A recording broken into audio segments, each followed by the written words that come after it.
Assalamualaikum warahmatullahi wabarakatuh.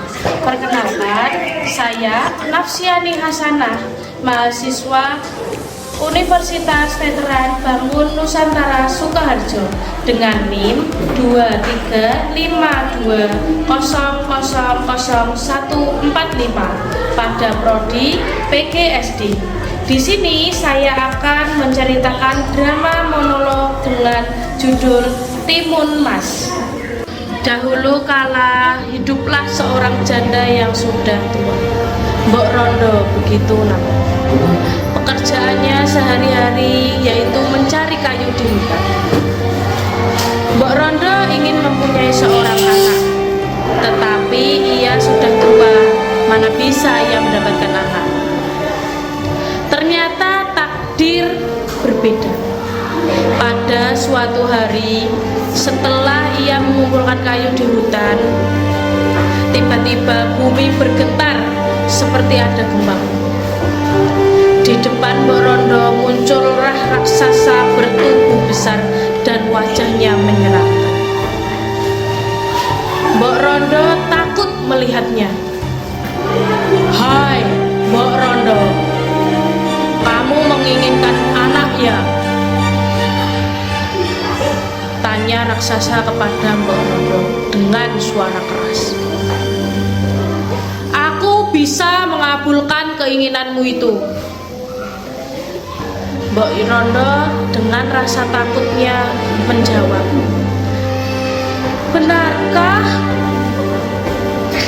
Mbok Rondo menjawab dengan rasa takut, "Benar, tapi ada syaratnya. Kalau anakmu sudah besar, kau harus menyerahkan padaku," jawab raksasa itu. Karena begitu menginginkannya seorang anak, Mbok Rondo langsung menyetujui permintaan raksasa. Maka Mbok Rondo tanpa berpikir panjang mengiyakan permintaan raksasa. "Baiklah, aku tidak keberatan," jawab Mbok Rondo. Kemudian raksasa itu memberikan bungkusan berisi biji mentimun kepada Mbok Rondo. Mbok Rondo segera pulang dan menanam benih-benih itu di halaman belakang rumahnya. 2 minggu kemudian, tanaman itu sudah berbuah. Di antara buah mentimun terdapat mentimun yang berukuran besar dan berwarna kekuningan. Saat diterpa cahaya matahari, mentimun itu berkilau seperti emas. Mbok Rondo lalu memetik buah yang paling besar itu. Setelah memetiknya, Mbok Rondo membawa timun tersebut ke dalam rumah dan membelahnya dengan pisau dengan hati-hati. Betapa terkejutnya setelah timun itu dibuka. Di dalamnya terdapat seorang bayi nan cantik jelita.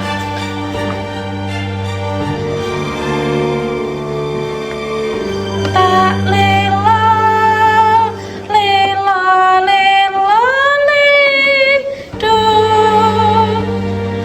jumana anakku cahayu. Mbok Rondo sangat menyayangi anak itu dan menamakannya Timun Mas. Seorang bayi cantik itu selalu ditimbang Mbok Rondo dengan kasih sayang penuh. Hari berganti hari, bulan berganti bulan, dan tahun berganti tahun. Timun Mas tumbuh menjadi gadis yang cantik jelita. Pada suatu hari yang cerah, Mbok Rondo dan Timun Mas bersiap pergi ke hutan untuk mencari kayu. Tiba-tiba, boom, boom, boom, Bumi bergetar, lalu disusul suara tawa menggelegar. Ha ha ha ha ha ha. Ha ha ha ha ha. Mbok Rondo cemas. Ia teringat akan janjinya kepada si raksasa. Mana Timun Mas? Ayo, cepat serahkan dia padaku, kata raksasa itu kepada Mbok Rondo. Baiklah, kata Mbok Rondo kepada raksasa. Mbok Rondo segera lari ke dalam rumah, lalu mencari anaknya dan bilang, anakku, larilah, pergilah sejauh mungkin dan bawalah bekal bungkusan ini sebelum raksasa itu datang. Baiklah, Mbok. Timun Mas lalu pergi lewat pintu belakang rumahnya.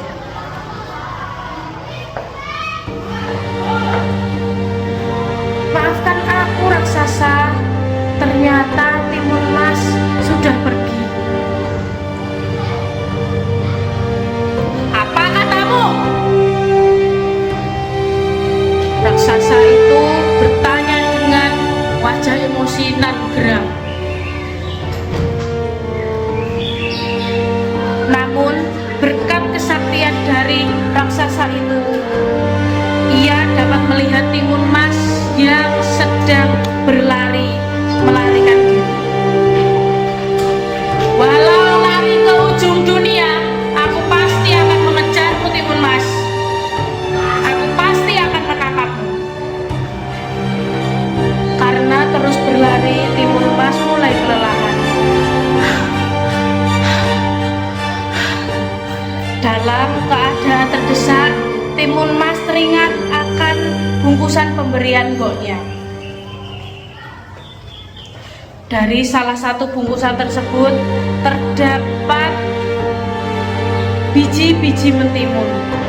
Lalu ia menaburkannya di sekelilingnya.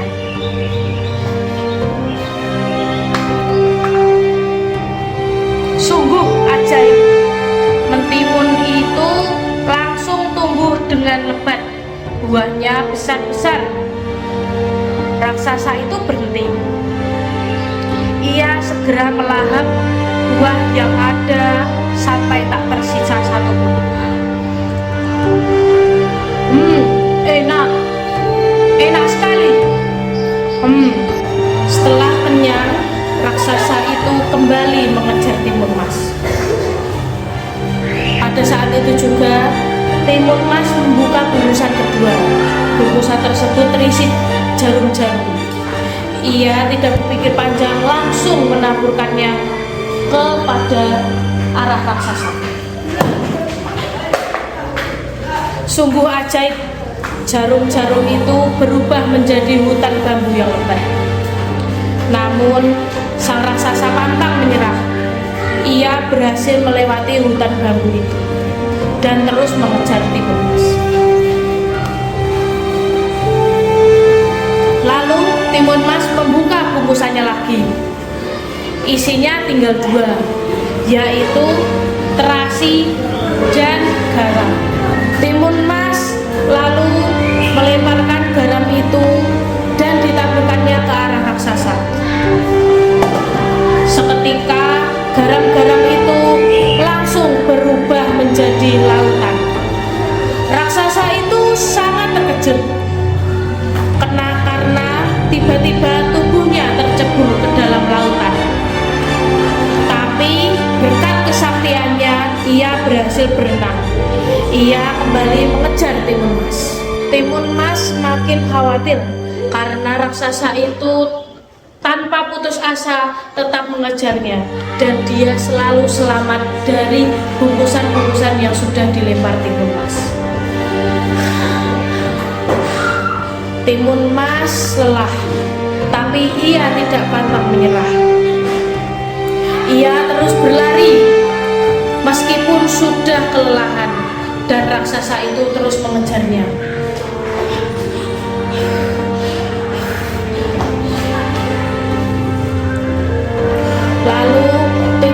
melemparkan isi bungkusan yang terakhirnya berupa terasi ke arah raksasa. Tiba saja bungkusan yang dilemparkan Timun Mas tadi berubah menjadi lautan lumpur yang panas.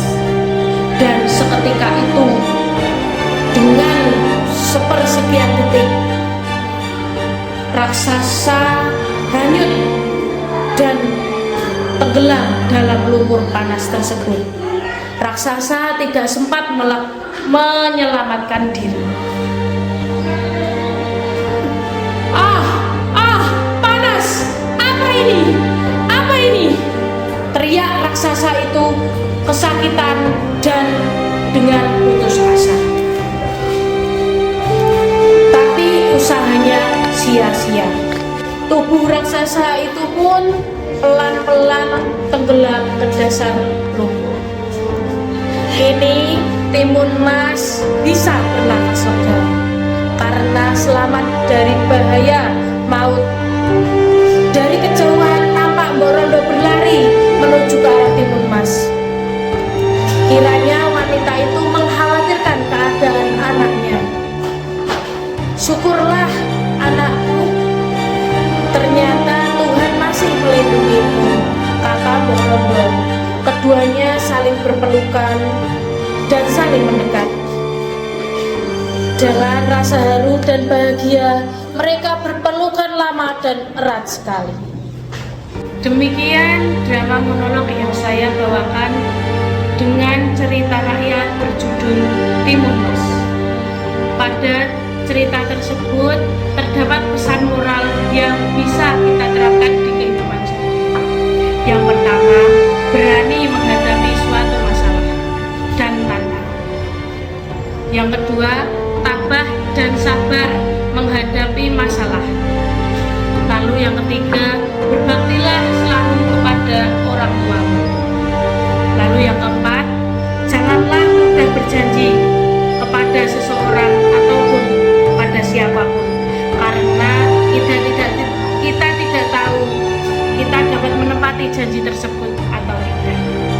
Lalu yang kelima, usaha, kerja keras, dan percaya diri bisa menghadapi suatu rintangan. Yang ketiga, perbuatan jahat akan menyusahkan diri sendiri. Terima kasih. Sekian drama monolog yang saya bawakan. Wassalamualaikum warahmatullahi wabarakatuh.